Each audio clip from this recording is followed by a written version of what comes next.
The securities laws that were established in 1933 and 1934 need to evolve and adapt to reflect the conditions in today's market. This is why I've introduced H.R. 1965.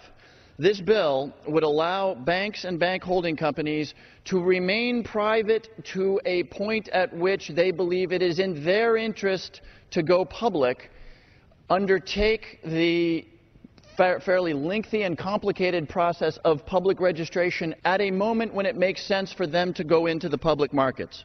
So this bill would allow banks and bank holding companies access to more capital for that very precious and much needed impetus of job creation. And by raising the threshold from 500 to 2,000, it would permit easier deregistration, and the expenses that are tied up with registering would then go to stimulating our economy, more lending for a florist, a restaurant. I've noticed in Charleston a long-time restaurant that had been out of business was reopened under new ownership just this morning, and that's good news, and that's the kind of capital that small businesses need to be able to create jobs and stimulate the economy. And they will use this money in my district, the 3rd District of Arkansas, to create jobs, and that will be good for my district, it will be good for our state, and it will be good for America. Now, over the years, we have upped the threshold in terms of dollars that the bank assets have, but we have not affected the number of shareholders.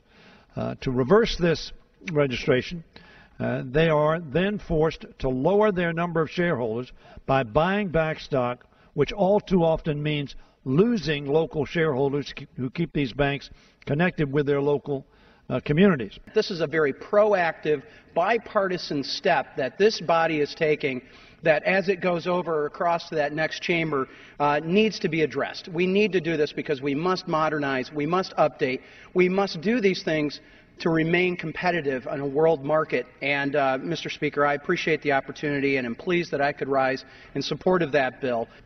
What a terrific piece of legislation.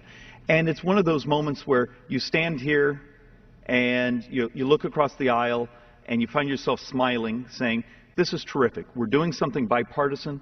We're doing something that actually produces capital in our main street of our communities, particularly for those lenders that often fund our local neighborhood banks and our local neighborhood businesses. Speaker, I just want to join in and thank Congressman Hines for bringing this very common sense piece of legislation before us, essential to bringing capital into our local communities and creating jobs, as Chairman Bachus mentioned. There's an agreement that this is the right thing to do, that we do have an obligation not only to oppose some things, but also to be for positive legislation. So this House this week will be for something. It will be for job creation. It will be for allowing people to invest.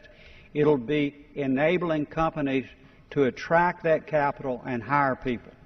I will note that this bill passed with broad bipartisan support in both subcommittee and committee, and I'd like to close my statement by thanking Chairman Bachus and Ranking Member Frank, as well as Subcommittee Chair Garrett and Ranking Member Waters, for their hard work and cooperation in putting this bill together.